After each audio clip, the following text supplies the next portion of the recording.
तो special cases हम discuss कर रहे थे लीनियर प्रोग्रामिंग, और 4 स्पेशल केसेस हैं degeneracy, alternative optima, unbounded solution, infeasible solution. तो 3 केसेस हम डिस्कस कर चुके हैं और अभी हम डिस्कस करने लगे हैं लास्ट केस, इनफीजिबल सॉल्यूशन। सेम उसी तरह बहुत सिंपल मॉडल लिया गया, 2 कंस्ट्रेंट प्रॉब्लम और 2 वेरिएबल, ताकि प्रॉब्लम सिंप्लेक्स तो सिंपल रहे, जो इश्यू है सिर्फ उसी को एड्रेस करें। तो इसमें हम देख रहे हैं कि एक constraint greater than equal to है और एक लेस देन इक्वल टू है। अगर मैं दोनों less than equal to constraints लेता तो माइंड में रखें, अगर कंस्ट्रेंट्स सारी की सारी लेस देन इक्वल टू है तो इनफीजिबल सॉल्यूशन हो ही नहीं सकता। तो less than equal to constraint में इनफीजिबल सॉल्यूशन की कोई यानी कह लें कि ऑप्शन नहीं है, वो नहीं हो सकता। Greater than equal to constraint में ही इनफीजिबल सॉल्यूशन के चांसेस। तो आप कह सकते हो कि एम टेक्निक अगर हम लगा के इसको सॉल्व करते हैं तो वहीं से डिटेक्ट होगा infeasible solution. Less than equal to constraint है तो इनफीजिबल हो ही नहीं सकता। ये सॉल्व करते हैं, स्टैंडर्ड फॉर्म में लेके आए, क्योंकि लेस देन कंस्ट्रेंट है, एक स्लैक वेरिएबल ऐड किया, ग्रेटर देन कंस्ट्रेंट है, एक सरप्लस वेरिएबल माइनस किया। और आपको पता होगा जो ग्रेटर देन कंस्ट्रेंट है उसकी वजह से स्टार्टिंग सॉल्यूशन आपका नहीं मिलता, क्योंकि आपने स्टार्ट करना होता है, स्टार्टिंग सॉल्यूशन आपका फिजिबल होना चाहिए, और इस नेगेटिव की वजह से स्टार्ट पे ही सॉल्यूशन इनफिजिबल हो जाएगा। ये हम एम टेक्निक में सीख चुके हैं और आज आपका मिड भी है, आपको अच्छी तरह पता होगा मैं क्या बात कर रहा हूँ। तो इस स्टार्टिंग फिजिबल, अभी मुझे नहीं पता कि ये इसका ऑप्टिमल सॉल्यूशन इनफिजिबल भी हो सकता है, ये भी तो मैं फर्स्ट आइटरेशन की बात कर रहा हूँ कि ग्रेटर देन कंस्ट्रेंट से जैसे मैंने स्लैक वेरिएबल स्टैंडर्ड फॉर्म बनाने के लिए सरप्लस वेरिएबल माइनस किया तो स्टार्टिंग सॉल्यूशन इनफिजिबल हो गया। और मैंने अगर इसको सिंपलेक्स मेथड के साथ करना है तो मुझे उसको फिजिबल बनाना होगा, और उसके लिए हम आर्टिफिशियल वेरिएबल इंट्रोड्यूस करते हैं उसी कंस्ट्रेंट के अंदर जिसमें ये इनफिजिबिलिटी हाईलाइट हो रही है, यानी जिस कंस्ट्रेंट में ग्रेटर देन इक्वल टू, जो constraint greater than equal to type की। तो आपने आर्टिफिशियल वेरिएबल सिर्फ एक में इंट्रोड्यूस किया, स्टैंडर्ड फॉर्म आपको पता चल चुकी है, और अभी भी अगर आपको नहीं पता तो फिर आज एग्जाम में बहुत परेशानी हो सकती है। नेक्स्ट चलते हैं, इसका स्ट्रक्चर टेबल में यहाँ एक आर वेरिएबल भी है, मिस कर गए। स्ट्रक्चर क्या होगा, x1 x2 s1 s2 और एक वेरिएबल r भी, ये सॉल्यूशन बेसिक। उसी तरह आपने s1 इक्वल टू 2 और इधर r1 इक्वल टू 12, ये आपका स्टार्टिंग वाला फिजिबल सॉल्यूशन आप कह लें, जिसमें फिजिबल इसको कहा जा सकता है या नहीं, बस आप ये कह लें कि जो सॉल्यूशन वैल्यूज वो पॉजिटिव होनी चाहिए। यस, फिजिबल पे थोड़ा सा क्वेश्चन मार्क है, एंड पे जाके मैं आपको बताऊंगा मैं क्यों इधर स्टॉप कर गया जी। तो पॉजिटिव वैल्यूज सॉल्यूशन वैल्यूज आ गई, ऑब्जेक्टिव फंक्शन इधर प्लेस कर दें, कंस्ट्रेंट्स का डेटा इधर प्लेस कर दें, और आई थिंक ये हम तो हमारे लिए कोई इश्यू नहीं है, डेटा प्लेस कर दिया। एम टेक्निक ले रहे हैं तो क्योंकि ये प्रॉब्लम था मैक्सिमाइजेशन का, आई थिंक देख लेते हैं मैक्सिमाइजेशन का। तो मैक्सिमाइजेशन में एम को आर्टिफिशियल वेरिएबल्स, जो बिग वैल्यू जिसको हम कहते हैं, उसको आर्टिफिशियल वेरिएबल्स के साथ मल्टीप्लाई करके माइनस करते हैं, क्योंकि मैक्सिमाइजेशन के अगेंस्ट वर्क करना होता है। अभी स्टैंडर्ड फॉर्म लाने से पहले ये आपने सब्ट्रैक्ट करना होता है। तो स्टैंडर्ड फॉर्म जब लेके आए तो हम ये एम आर इस साइड पे लेके आके प्लस कर दिया, और अब हम डेटा प्लेस कर देते हैं। एम को हमने सपोज कर लिया 100 बिग वैल्यू, क्योंकि आपका बहुत स्मॉल डेटा है, सिंगल डिजिट आपका सारा डेटा, और ये 2 डिजिट और वो भी 12 है, तो आपके लिए 100 एक बिग वैल्यू हो सकती है इस पर्टिकुलर डेटा के पॉइंट ऑफ व्यू से। तो इसलिए आपने 100 ले लिया। आपको पता होगा एम टेक्निक में ये तो ऐसी है जैसे आज मैं आपकी मिड की तैयारी करवा रहा हूं। तो आपके जो इसमें बेसिक वेरिएबल्स होते हैं S1 और S2 है इस केस में, उनके क्वेश्चन 0 होने चाहिए, जबकि इधर 100 है। तो सबसे पहले इस कंडीशन को मीट करना होगा, इसको 0 करना है। तो एक रो ऑपरेशन करेंगे हम इसके साथ। अभी हमने सिंपलेक्स स्टार्ट नहीं लिया, उससे पहले ये एडजस्टमेंट कर रहे हैं। तो इस 100 को लेके इस रो के साथ रो ऑपरेशन लगाएंगे, इस 100 को 0 करने के लिए वो रो ऑपरेशंस के साथ ये न्यू जी कैलकुलेट होगी। बाकी डेटा सेम वही है, सिर्फ हमने इसको 0 करने के लिए इस रो के साथ रो ऑपरेशन लगाया है। वो उसका फॉर्मूला क्या है, कैसे डिटेल है उसकी, वो आप एम टेक्निक में सीख चुके हैं। अब आपके पास ये सिंपलेक्स मेथड के लिए रेडी है। आपके ये बेसिक वेरिएबल्स हैं, इसके कोएफिशिएंट 0 हो चुके हैं, और जो नॉन बेसिक है उसके सारे कोएफिशिएंट्स नॉन जीरोस आ चुके हैं। अब आप इस प्रॉब्लम को सॉल्व करेंगे। आपके लिए क्योंकि मैक्सिमाइजेशन प्रॉब्लम है, एंटरिंग वेरिएबल होगा मोस्ट नेगेटिव, ये आपका एंटरिंग वेरिएबल है। और लिविंग के लिए आप रेशियो लोगे 2 divide by 1, 12 divide by 4, minimum है 2, तो 2 के अगेंस्ट S1, तो S1 लीव कर जाए। S1 की जगह पे X2 प्लेस कर दें, तो न्यू पिवटल रो इस पिवट के साथ कैलकुलेट करें जो कि सेम होगी। फिर आप न्यू जी कैलकुलेट करें यूजिंग रो ऑपरेशन। फिर आप ये R रो कैलकुलेट करें यूजिंग रो ऑपरेशन। तो ये आपके पास डेटा आ गया। क्या ऑप्टिमलिटी अचीव हो गई है या नहीं? हो गई है सर। हो गई है। तो सॉल्यूशन आपका ऑप्टिमल आ चुका है। तो क्या ये ऑप्टिमल सॉल्यूशन फिजिबल भी है या इनफिजिबल है? रीजन बताइएगा जो भी आंसर करे।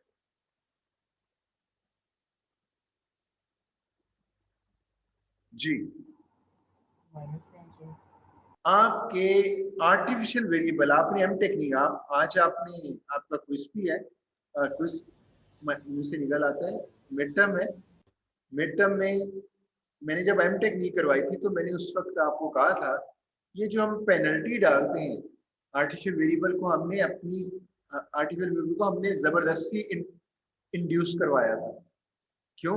इक्वालिटी, पहले ही इक्वालिटी मेंटेन थी, तो हमने इसको जब इम्पोज किया starting positive values positive solution के लिए, तो फिर उसकी पेनल्टी भी पे की थी हमने ऑब्जेक्टिव फंक्शन।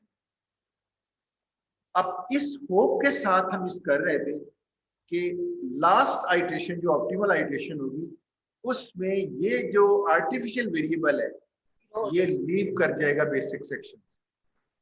लीव करने का मतलब है उसकी वैल्यू 0 हो जाएगी। तो आपका ऑब्जेक्टिव फंक्शन उसी तरह से बिहेव करेगा।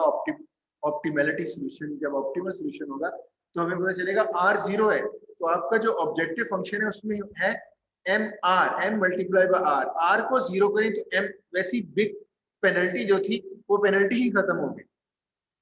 तो आपकी, आप इस होप के साथ प्रॉब्लम लेके जा रहे होते हो कि आपका आर्टिफिशियल वेरिएबल ऑप्टिमल आइट्रेशन में नजर ना आए, लीव कर चुका हो। और अगर आपका वाकई मॉडल फॉर्मुलेट जो हुआ है वो सही फॉर्मुलेट हुआ है और उसका कोई ऑप्टिमल सॉल्यूशन और फिजिबल सॉल्यूशन एग्जिस्ट करता है, तो 100% है कि ऑप्टिमल आइट्रेशन में एक आर्टिफिशियल वेरिएबल लीव कर चुका हो।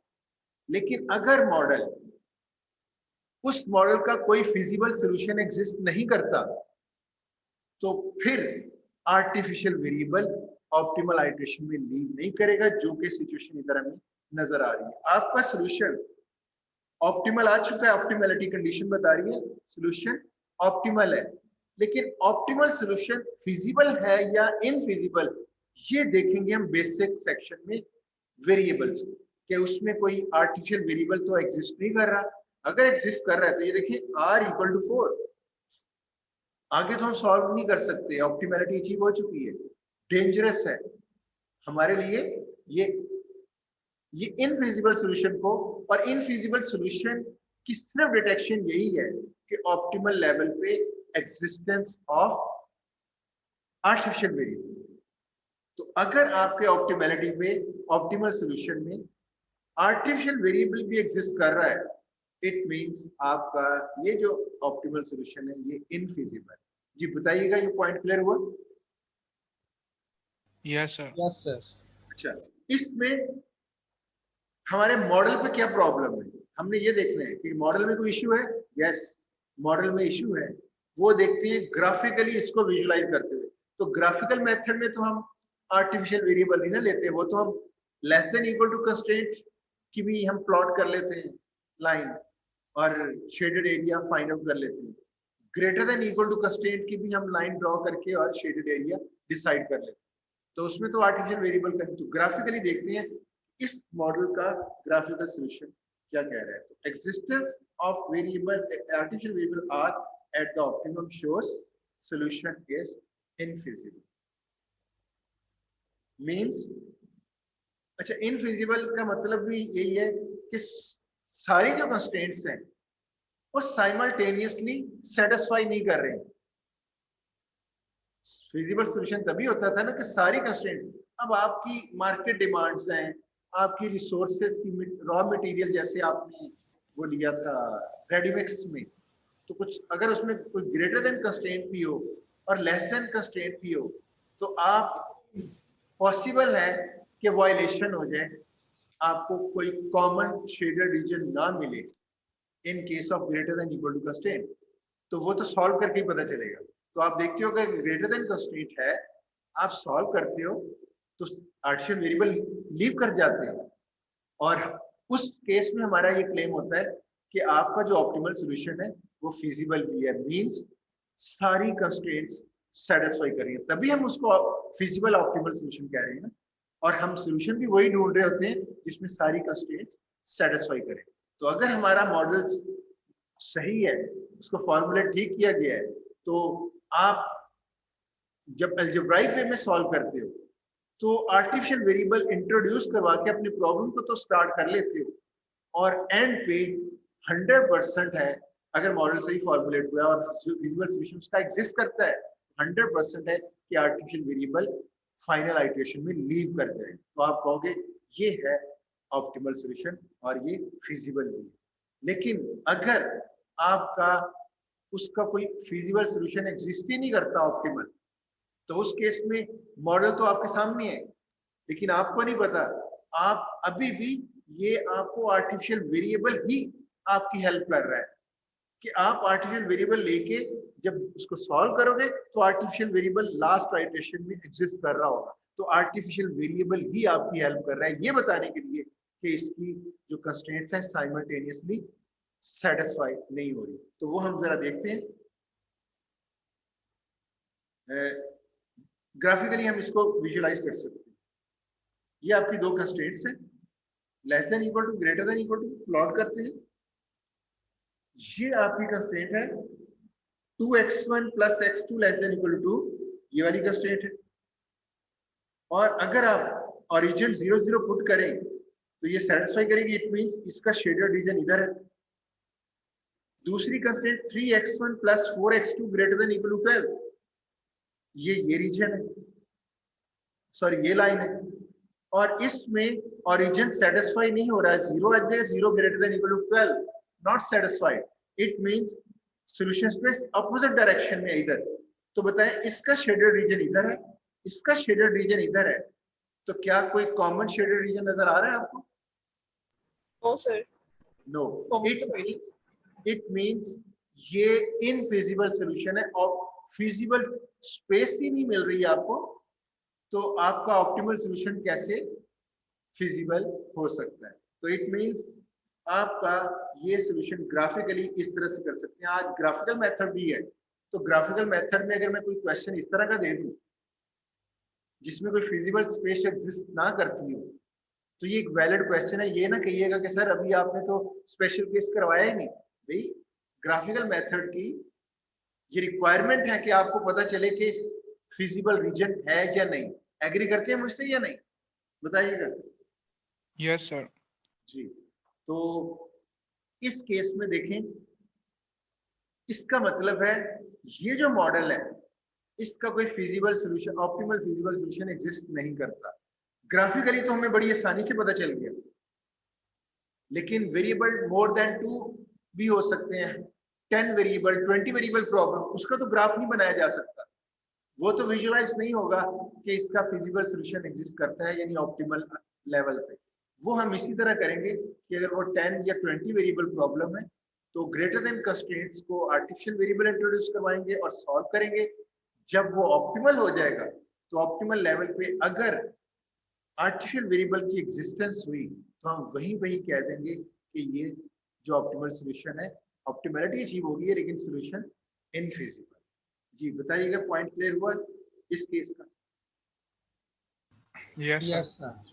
तो अब एक बात है कि मैनेजमेंट को क्या पता चला, जो ऑपरेशन रिसर्च की टीम है, सॉल्व करने पे जब पता चला कि इसका कोई फिजिबल सॉल्यूशन एग्जिस्ट नहीं करता, कोई कंस्ट्रेंट्स की वायलेशन हो रही है, तो वो ऑपरेशन टीम क्या कर सकती है? बताएं, क्या रिव्यू कर सकती है कि इस मॉडल को ठीक कर?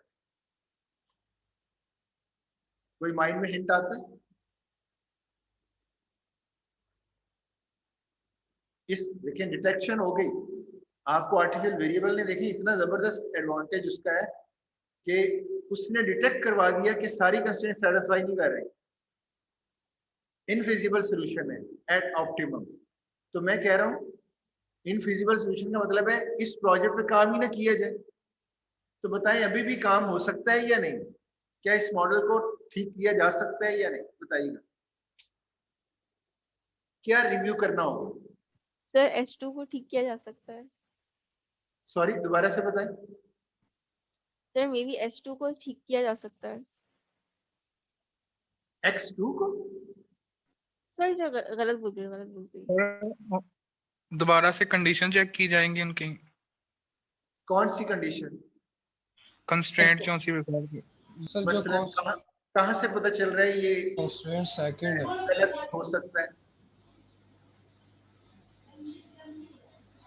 अच्छा, रमजान पैकेज, अगर कोई मुझे बताएगा इसका सही आंसर, बड़ा सिंपल है, मैं इसका आंसर आज की इसके स्टार्ट में दे चुका हूं।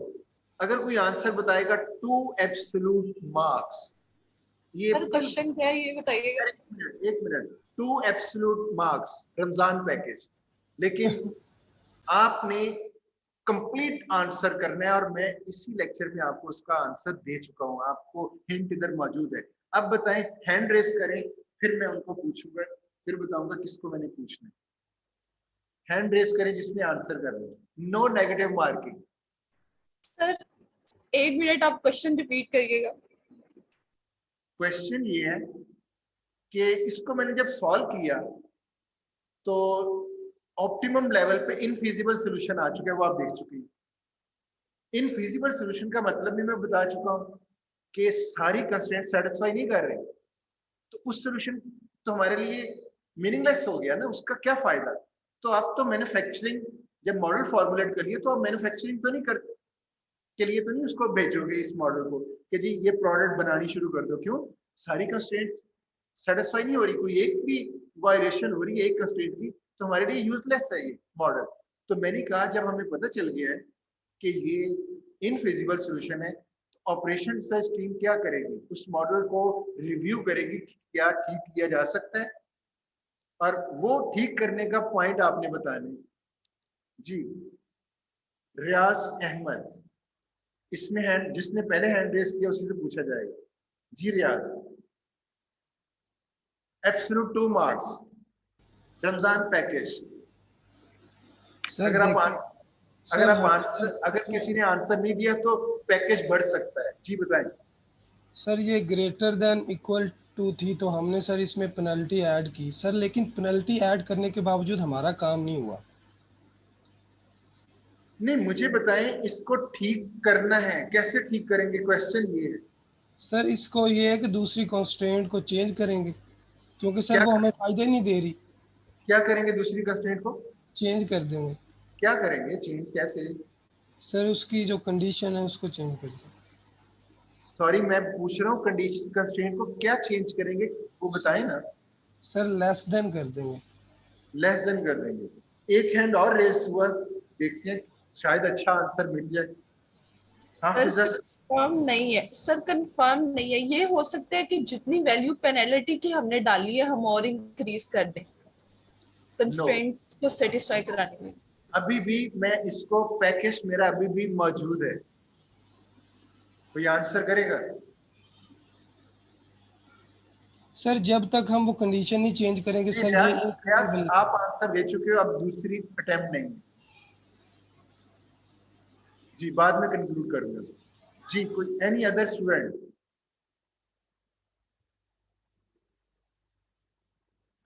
वो हम जब छोटे होते थे तो हम कहते थे हार मान ली। मुझे भी, जो छोटे बच्चे होते थे हम, तो उस वक्त हम खेलते होते थे, हम बाद में कहते थे हार मान ली। तो मैं भी अभी आपसे पूछता हूँ कि हार मान ली, अब मैं आंसर कर दूं आपको? जी बताएं, ये अभी भी कोई सोच रहा है और कोई अटेम्प्ट लेना चाहेगा? ओके, तो मैं सर अभी आंसर। सोच रहे हैं। जी ताहिर अब्बास एंट्री हो गई, एक ने अभी हार नहीं मानी। जी बताए ताहिर।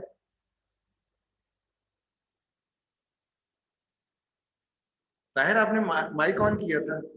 जी सर, सर अब मैंने कहा आंसर ना बताएं, अभी थोड़ा सोच रहे हैं इसको देख के ना, तो अभी हार नहीं मानी। नहीं, इन टाइम लिमिटेड है, बताएं, मैंने लेक्चर वाइंड अप करनी। अच्छा चलिए मैं आंसर कर दूं। ये इसका आंसर वही है, अगर कोई दूसरा स्टूडेंट भी मुझे आंसर कर देता तो मैं उसको भी एब्सोल्यूट 2 मार्क्स दे देता। इसका वही आंसर है जो रियाज ने दी है, कि आपकी, मैंने अभी आपको स्टार्ट में बताया था, अगर less than equal to constraint हो तो सारी की सारी तो इनफिजिबिलिटी हो ही नहीं सकती। याद आया आपको, ये बात हुई थी? बताइएगा रियाज। Yes sir. अब देखें यहाँ पे पता क्या हो सकता था, हो सकता है ये second constraint less than equal to formulation पे ना पता चल सका हो, उस टीम को जो फॉर्मुलेट कर रही है उसने गलती से ग्रेटर देन लगा दिया। तो अब जब रिव्यू करेंगे कि इसका इनफिजिबल सॉल्यूशन है तो फोकस होगा greater than equal to constraint, क्योंकि उसी की वजह से इनफिजिबिलिटी आ सकती है, लेस देन में तो होती ही नहीं है। तो वो greater than equal to constraint को रिव्यू करेंगे कि क्या हमारी जो करंट सिचुएशन है जिसको देखकर हमने ये कंस्ट्रेंट बनाई है, क्या ये ग्रेटर देन इक्वल टू ही है या हमसे गलती से ग्रेटर देन इक्वल टू हो गई। अगर रिव्यू में उनको पता चला कि ये ग्रेटर देन इक्वल टू नहीं थी, लेस देन इक्वल टू थी, हमसे गलती हुई है, तो वो इसको लेस देन इक्वल टू करके प्रॉब्लम सॉल्व हो जाएगी। क्वेश्चन क्लियर है? आंसर बताइएगा। Yes sir. हाँ, Yes, sir. अगर वो रिव्यू करते हैं और रिव्यू करने पे वो ये देखते हैं कि नहीं ये ग्रेटर देन ही है, हमसे गलती नहीं हुई, ये भी तो हो सकता है ना, वो कंस्ट्रेंट रखनी ही ग्रेटर देन इक्वल टू हो। तो अगर वो ग्रेटर देन, रिव्यू टाइम में भी ग्रेटर देन इक्वल टू ही है, तो फिर उस टीम को यही कहा जा सकता है कि ये ख्वाहिश आपकी क़यामत तक पूरी नहीं हो सकती।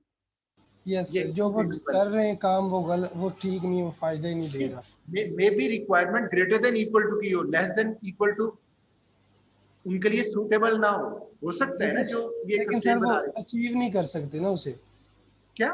जो वो जो उससे लेना चाह रहे हैं वो उससे अचीव नहीं कर सकते, बना तो रहे हैं सर। नहीं मैं बता रहा हूँ, मैं सिर्फ एक पॉइंट रेस किया, अगर बनाते हुए कहीं गलती से ग्रेटर देन इक्वल टू आ गई है तो रिव्यू टाइम में ठीक हो जाएगी जब इनफिजिबिलिटी डिटेक्ट होगी।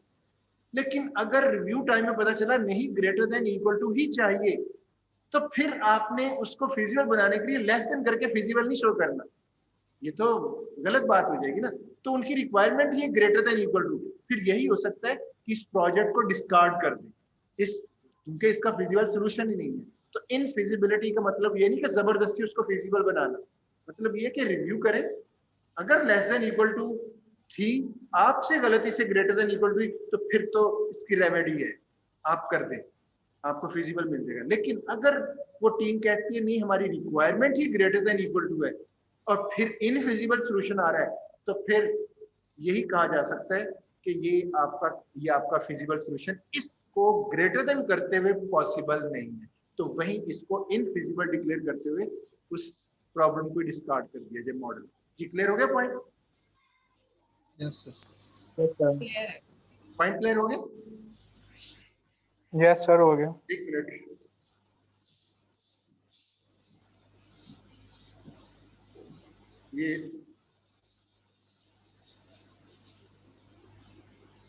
ये स्पीकर ऑफ हो गया था, जरा बताइएगा पॉइंट क्लियर हो गया? मुझे Yes, आवाज yes. नहीं आ रही। यस सर हो गया। Sir thoroughly clear. क्या? सर मैंने बोला है थॉरली क्लियर है। अच्छा, तो इधर ना आवाज में थोड़ी सी गूंज भी है तो मुझे रिपीट करना पड़ता है। चले अभी हम ये देखें, वही कंडीशन है, अगर ये मैं प्रेस कर देता तो आपको आंसर मिल चुका होता। This situation never occur if all the constraints are of less than equal to. In feasible space or existence of R at optimum points to the possibility that the model is not formulated correctly। देखें यहाँ word use किया possibility, जो अभी मैंने जिसको discuss किया। The solution is called, एक और चीज है, ये ऑप्टिमल सोल्यूशन और ऑप्टिमल भी नहीं है, तो ऐसा ऑप्टिमल सोल्यूशन जो इनफिजिबल हो, उस ऑप्टिमल सोल्यूशन को हम सूडो ऑप्टिमल सोल्यूशन कहेंगे। सूडो यानी उसके लिए एक पर्टिकुलर, अदरवाइज तो कंफ्यूजन हो जाएगी ना। तो हम जब ऑप्टिमल सोल्यूशन कहते हैं तो हमारे माइंड में एक चीज क्लियर होती है कि ये हमारा फाइनल सोल्यूशन है और परफेक्ट सोल्यूशन। तो सूडो इसलिए लगा रहे हैं, सूडो का पता चल जाए कि भाई ऑप्टिमल तो है लेकिन इसका कोई फायदा नहीं, ये आपका इनफिजिबल है, यानी सारी कंस्ट्रेंट्स ये सेटिस्फाई नहीं कर रहा। ऑप्टिमैलिटी पे आ चुकी है लेकिन कंस्ट्रेंट सेटिस्फाई नहीं कर रहा। तो आई थिंक आपको आज का लेक्चर आपने अंडरस्टैंड किया होगा। दोनों टॉपिक अनबाउंडेड और इनफिजिबल, राइट? और